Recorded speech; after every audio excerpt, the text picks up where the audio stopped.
Bueno, ¿qué tal? Buenas tardes. Vamos a platicar sobre el tema de estrategias para disminuir la polifarmacia en el paciente geriátrico.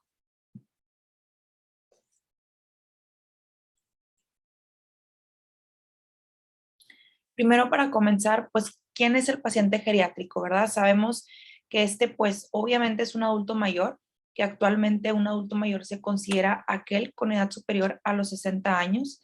Es aquel que va a tener pluripatología. Asimismo, puede tener cierto grado de dependencia para las actividades básicas de la vida diaria. Puede o no tener problemas cognitivos o afectivos, además de problemática social relacionada con su condición de salud. Es decir, no todos los adultos mayores van a considerarse un paciente geriátrico, ¿ok? Pero sí, quien tenga alguna de estas características puede entrar en este rubro.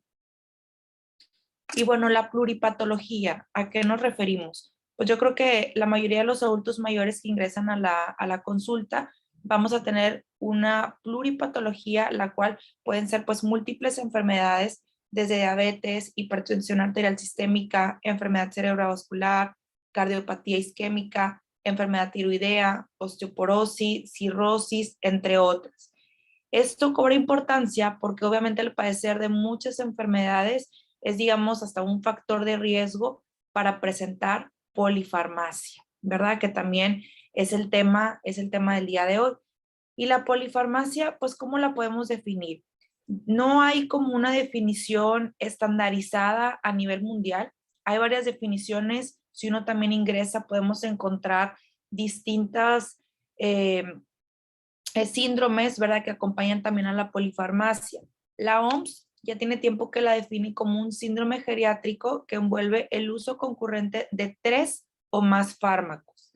Si nos metemos como definición en diccionarios, como el diccionario de la Oxford, refiere que es el abuso en la prescripción o en la toma de medicamentos, sin especificar aquí el número de medicamentos. ¿Ok?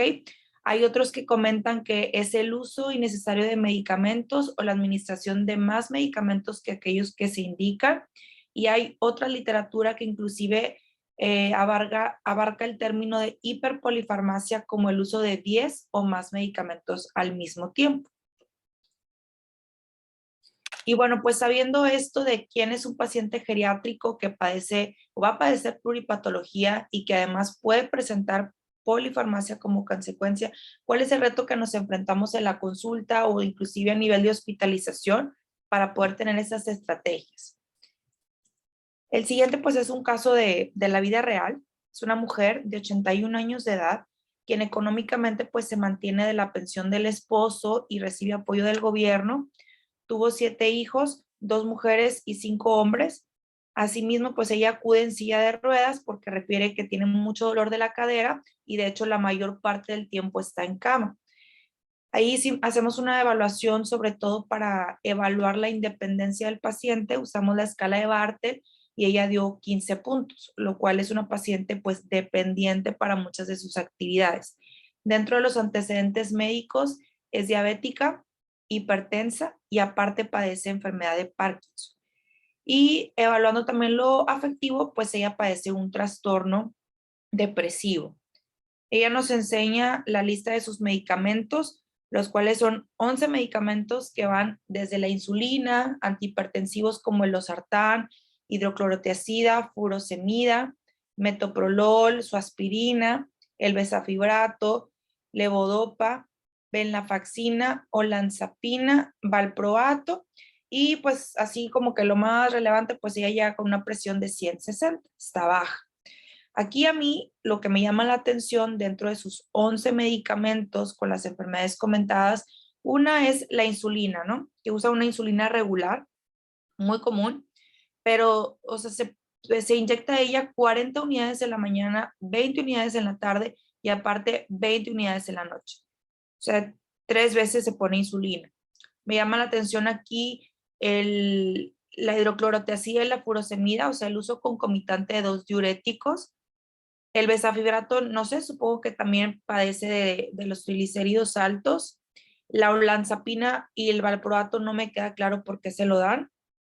Y pues como vimos, una paciente que padece polifarmacia, englobándolo pues en todas sus definiciones, desde que son más de 3 medicamentos, desde que probablemente tiene uso inapropiado o abuso, ¿verdad? De estos fármacos.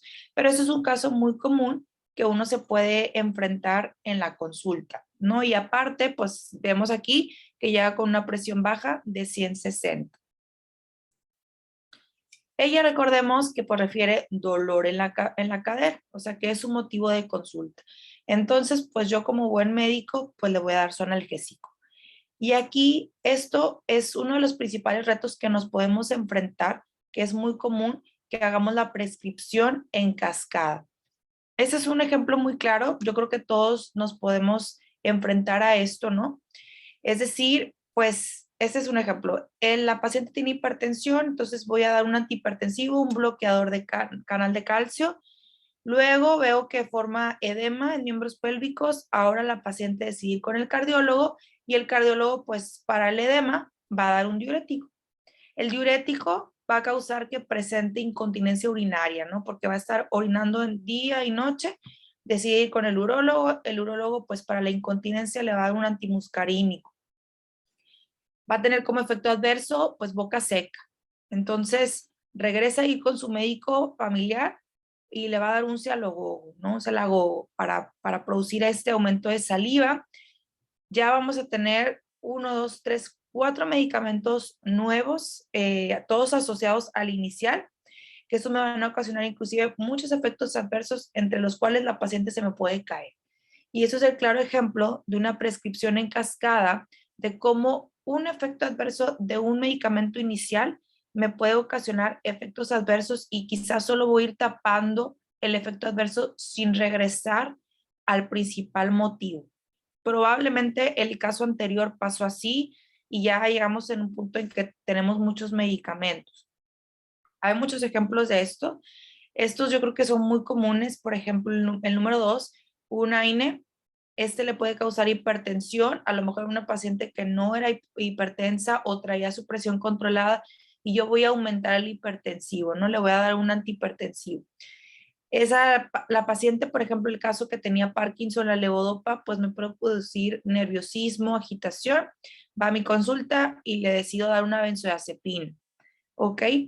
O qué tal, por ejemplo, aquí como tenemos los YECAS, ¿no? Un efecto, una reacción adversa muy conocida a la tos.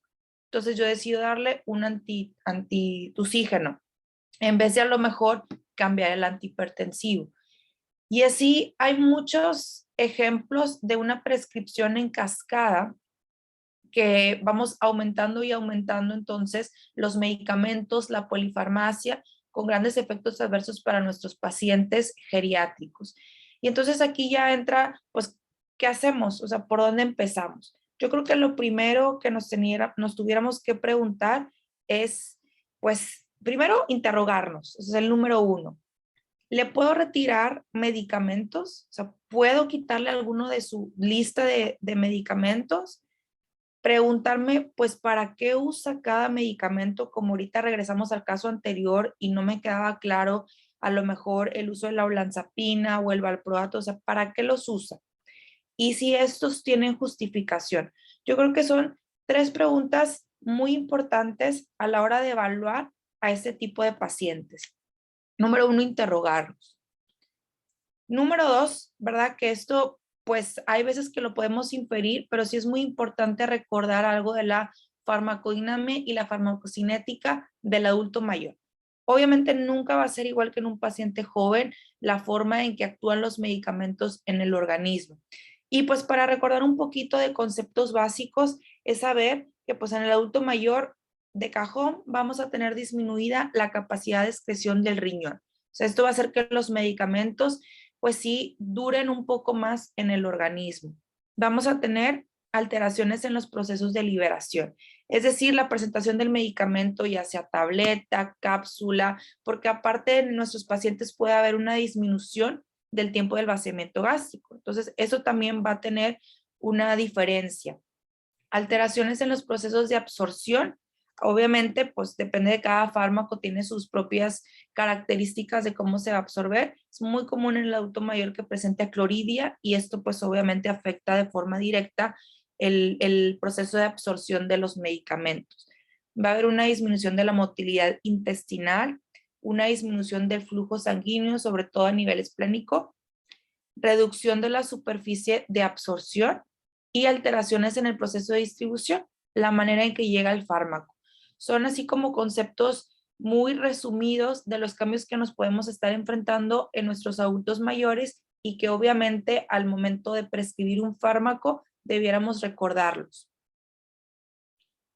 Y número 3, después de que nos reinterrogamos, ¿verdad? Las 3 preguntas básicas, que recordamos un poquito de los cambios de forma, pues, esperados fisiológicos en el envejecimiento, recordar algo de la farmacovigilancia. Hoy en día hay muchos programas, también a nivel hospitalario, público, privado, sobre vigilancia sobre los medicamentos, ¿no? Los medicamentos que usaba en casa, los que usa ahorita, tener una prescripción adecuada. Y en el adulto mayor ya hay muchos programas de farmacovigilancia, ¿verdad? Que se aplican a nivel pues mundial en Estados Unidos. Algunos de los más conocidos son los criterios de Beers, que probablemente ya han escuchado hablar, y los criterios de Stop Start, que son los que voy a mencionar como para recordar un poquito sobre esta prescripción inapropiada. Los criterios de Beers fueron creados en el 2011 por la Sociedad Americana de Geriatría. Son, pues viene siendo una lista de medicamentos potencialmente inapropiados para adultos mayores. O sea, ellos recomiendan no usarlos por ser algo inapropiados, y la última actualización fue en el 2019. Los criterios de Stop Start, por sus siglas, se define como una screening tool of older person potentially inappropriate prescription, y Start Screening Tool to alert doctors to the right. O sea, viene siendo también como una herramienta, ¿ok? Para definir aquellas prescripciones inapropiadas, ¿no? Y también para apoyo como el médico. En los criterios de Stop Start quizá vienen un poquito mejor clasificados, son más nuevos, y también pues nos definen los errores más comunes del tratamiento y omisión de la prescripción, y son más fáciles de relacionar con diagnósticos activos, o sea, en cuanto a cómo lo clasifican por las enfermedades. Son la verdad 2 herramientas que están al alcance de todos, que sí valdría la pena revisar o recordar un poquito para ayudarnos ante el escenario del paciente geriátrico con pluripatología y polifarmacia que nos podemos encontrar. Entonces, hablando de los criterios de Beers, ellos vienen definidos en varias, pues digamos como varias áreas. O sea, por ejemplo, anticolinérgicos, infecciosos, cardiovasculares, o sea, más bien por aparatos y sistemas. Es una lista algo extensa de varios medicamentos que no pudiéramos nombrarlos todos, pero decidí sí comentar los más importantes que creo que nos podemos enfrentar día a día en nuestra consulta, y por qué los encontramos en esta lista como aquellos medicamentos pues potencialmente inapropiados. Dentro de los primeros, los anticolinérgicos, ¿verdad? A veces muy temidos por los médicos, sobre todo los geriatras. Dentro de los más comunes que pues recetamos a lo mejor de forma diaria, la clorfenamina y difenhidramina. Estos se encuentran en este rubros como medicamentos inapropiados. ¿Por qué? Pues hay que recordar el efecto anticolinérgico que tienen, que es severo para el adulto mayor, como el riesgo de confusión, boca seca, constipación, o sea, el estreñimiento que es muy frecuente. Dentro de los infecciosos, aquí solo hay un antibiótico dentro de este rubro que consideran de forma pues potencialmente inapropiada, que es la nitrofurantoína, que aquí también muchas veces la dejamos, y a veces hasta de forma crónica, ¿no? Valdría la pena investigar, como nos fuimos adelante, pues será necesariamente estricto su uso, ¿verdad? O sea, si tiene algún beneficio. ¿Por qué?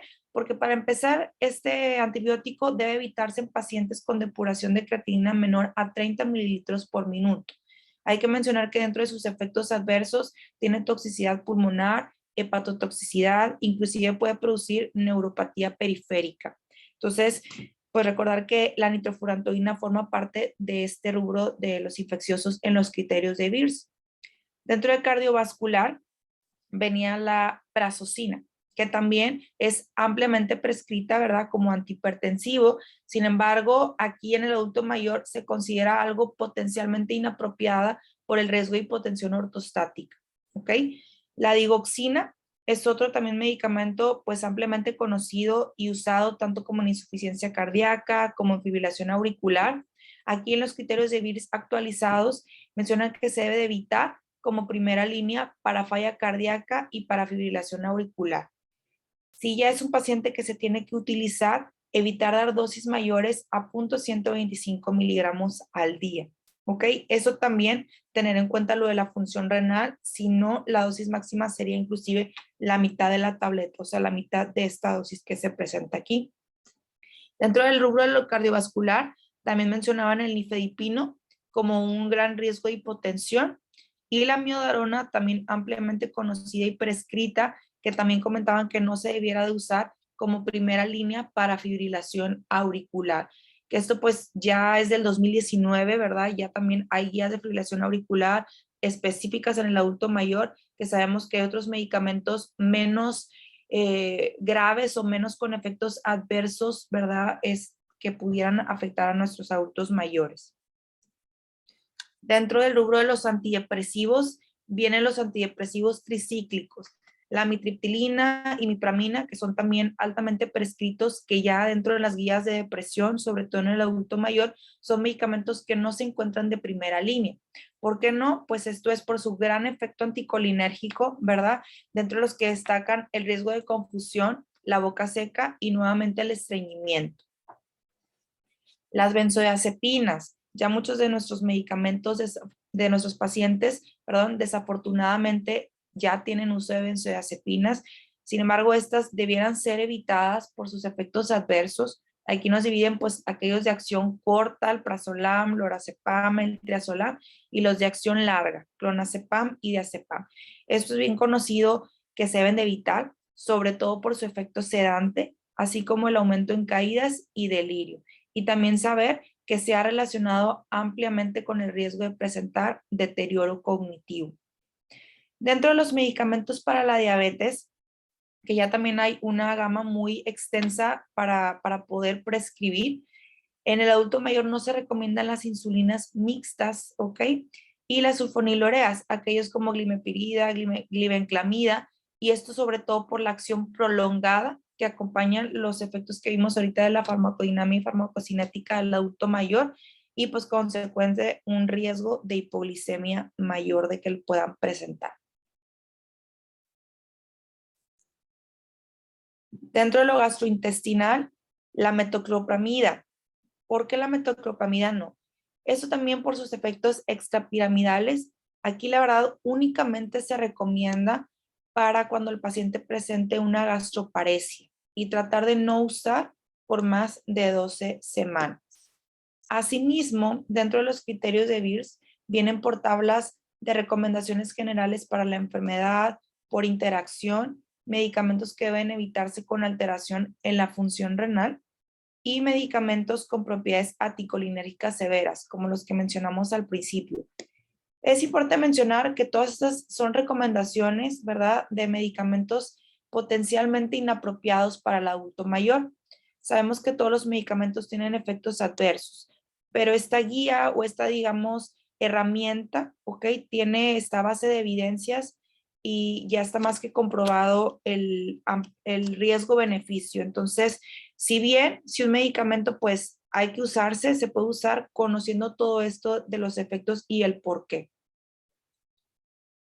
Dentro de los criterios de Stop Start, que también son una amplia gama de recomendaciones, las cuales a mi punto de vista sí están un poco mejor clasificadas por aparatos y sistemas. Yo creo que si empezamos a platicar sobre todas las recomendaciones, no terminaríamos, sí valdría la pena que se pudieran revisar. Ellos vienen, por ejemplo, hablan del sistema cardiovascular, sistema respiratorio, el sistema nervioso central, el sistema gastrointestinal, músculo esquelético, urogenital y el endocrino. Y para cada aparato y sistema, así como enfermedad, vienen recomendaciones generales también avaladas, ¿verdad?, por evidencia. Un ejemplo que quise poner, que es muy común que también pues nos pueda suceder, ellos mencionan como ejemplo en STOP los diuréticos de ASA para los edemas maleolares aislados sin signos clínicos de insuficiencia cardíaca. Muchas veces lo usamos, ahí tiene edema, le voy a dar el diurético. Probablemente le pasó a nuestra paciente, regresando al primer caso de nuestra paciente con polifarmacia, que inclusive tenía uso de 2 diuréticos, lo cual es pues potencialmente inapropiado. Entonces, son algunas recomendaciones que a lo mejor no considerábamos del por qué se debiera de evitar y por qué en realidad no está indicado. Quise poner este ejemplo. Y entonces, considerando a grandes rasgos todo esto, los 3 pasos del reinterrogarnos, recordar un poquito de la farmacocinética y farmacodinamia, ¿ok? Y la farmacovigilancia, ¿verdad? Ya las herramientas que podemos hacer uso como las 2 que mencionamos. Entonces, ¿qué es lo que debiéramos de tener en cuenta a la hora de prescribir fármacos? Pues número 1, tratar las patologías en orden de prioridad. Hay veces que el adulto mayor viene y tiene como un sinfín de síntomas, enfermedades y muchas veces queremos abarcar todo y lo único que vamos a crear es pues le voy a dar un medicamento para esto, le voy a dar otro medicamento para aquello, sin olvidar a lo mejor cuál es la prioridad ahorita. Sobre todo si hablamos de un paciente que viene por un infarto o a lo mejor recordando a nuestra paciente que ahora viene pues por el dolor de cadera o a lo mejor si un paciente viene por hipotensión. Entonces, sí tratar de clasificar las prioridades para poder también hacer uso de menos medicamentos posibles. Antes de prescribir un fármaco, saber que el uso de este nuevo medicamento va a generar la disminución de un riesgo. Muchas veces vemos a lo mejor un paciente que tiene muchas cosas y queremos tratar y hay veces que ciertos medicamentos no nos van a dar un beneficio. Aquí me hace recordarme, por ejemplo, como las estatinas o el uso de aspirina, que también ya ha salido diversos artículos acerca de su uso en el adulto mayor. Ya se sabe que las estatinas, sobre todo para la disminución del riesgo cardiovascular, que se considera 5 años, en un paciente que sabemos que a lo mejor está grave, está en el hospital, que a lo mejor su pronóstico o esperanza de vida va a ser menor a esta fecha, sí tenemos que evaluar riesgo-beneficio siempre antes de prescribir un nuevo fármaco. Como tercero, evaluar regularmente el cumplimiento terapéutico. Eso también es muy frecuente. Va con diversos médicos o a veces a lo mejor va con uno, entonces da ciertos medicamentos, va con otro, le da otros medicamentos y no hay quien pueda supervisar o regular que en verdad los esté tomando. Y entonces a lo mejor uno le dio para la diabetes y no se lo está tomando bien, entonces le voy a dejar otro o aumentar la dosis. Y luego resulta que se la tomaba un día o sí, un día no. Esto pasa, por ejemplo, también con la levotiroxina, que a veces olvidamos mencionarle al paciente que debe ser en ayuno, que debemos esperar antes de consumir otro medicamento o desayunar y vemos, estamos revisando periódicamente y decimos, pues se me hace que no se la está tomando porque sigue igual alterado el perfil tiroideo, seguimos aumentando y aumentando la dosis, inclusive dando otros fármacos y en realidad al reinterrogar y a ver bien cómo está pasando esto, nos damos cuenta que pues no lo está tomando como debe de ser. Entonces, esto sí lleva mucha importancia, ¿verdad? Evaluar el cumplimiento terapéutico. Monitorizar respuestas y vigilar la presencia de reacciones adversas. Vamos a ver, porque si yo a lo mejor le di un medicamento y no le hizo efecto y luego alguien a lo mejor vio después ese paciente y sin saber generamos lo que comentábamos de la cascada de la prescripción, regresa conmigo y me dice, no, ya está bien, olvidamos a lo mejor preguntarle al paciente o ver si le hizo efecto el medicamento que le di, si tuvo alguna reacción adversa y creemos y continuamos haciendo toda esta polifarmacia. Entonces, es muy importante sí estar vigilando y monitorizando la respuesta que tenga ante un medicamento, si no, pues también retirarlo. Vemos muchos pacientes para neuropatías diabéticas, sobre todo con uso de gabapentina, pregabalina, que muchas veces el paciente no le fueron útiles porque no les quita el dolor, ¿verdad? Hay otros pacientes que sí, otros pacientes que van a decir, me siento igual, y lo siguen tomando y lo siguen tomando, hasta a veces cambian uno y otro y ya no está teniendo ningún efecto ese medicamento. Entonces, esto es muy importante que lo pudiéramos hacer en nuestras consultas. Y este último, que es muy importante, que es comenzar con dosis bajas del fármaco y no iniciar más de uno a la vez. De hecho, es un lema, pudiéramos decir, muy común también en geriatría, el de start low and go slow, así como esta tortuguita, que a pesar de que queramos iniciar muchos medicamentos porque el paciente viene con pluripatología, trae muchas cosas, si un medicamento le llega a caer mal, no vamos a saber cuál fue si yo decidí iniciar varios a la vez. Todos los medicamentos van a tener los efectos adversos. Si recordamos también los cambios del envejecimiento a nivel de la farmacocinética, pues tampoco no sabemos cómo va a actuar, si es un medicamento que a lo mejor le va a dar sueño, va a durar más tiempo en el paciente, no lo va a absorber bien. Y si yo ya estoy dando la dosis máxima, puedo que generar muchos efectos adversos y lo que me va a ocasionar es que el paciente ya no lo va a querer tomar y a lo mejor haber empezado por una dosis menor iba a tener el efecto que yo quería. Entonces, esto yo considero que lo tomemos en cuenta siempre para prescribir medicamentos. Le voy a dejar uno, voy a empezar por la dosis mínima y voy a ir evaluando, como lo mencionamos, si voy a aumentar, si no tuvo algún efecto adverso y cómo va respondiendo el paciente. Y ya posteriormente, a lo mejor inclusive a los 2 días, dejar otro medicamento que requería el paciente. Pero siempre empezar de lo mínimo y lento, ¿verdad? O sea, estar low and go slow para poder ver la respuesta de estos pacientes. Y siempre tratar de valorar al paciente de forma integral. O sea, no únicamente ver, bueno, vino por esto, tiene diabetes, es lo único que voy a ver, porque siempre hay algo más a fondo. De ser posible, antes de dar un nuevo medicamento, ¿verdad? O hacer cambios, contar con paraclínicos, hacer una anamnesis y toma de signos adecuada, porque también la paciente, por ejemplo, el caso, estaba hipotensa. O sea, a lo mejor ya ni requería tantos antihipertensivos, requiere que suspendamos o bajar dosis. Entonces, la forma también de evaluar el efecto de un medicamento es esto, de forma integral, contar con laboratorios y la exploración física. No tener miedo al retiro de medicamentos. Obviamente hay medicamentos que no vamos a poder quitar de golpe, quizá como las benzodiazepinas no vamos a poder retirar. Sin embargo, hay otros medicamentos que una vez que, digamos, pues este ya no lo está utilizando o este ya no tiene efecto adverso porque o este está hipotensa, no tener miedo a hacer el retiro, el cual también se sugiere que sea de forma gradual. Así como yo doy uno nuevo, al forma de retirarlos también debiera ser de forma gradual y siempre reinterrogarnos las veces posibles si un fármaco está justificado. Hay veces que ni siquiera nos reinterrogamos y es bien común la cascada de prescripción y hay veces que ese medicamento ya no está justificado. Creo que estas tres esferas, ¿verdad?, que mencionamos aquí son el pilar de los retos que nos encontramos con el paciente geriátrico con pluripatología y con polifarmacia para evitar la prescripción inadecuada en nuestros adultos mayores. Muchas gracias.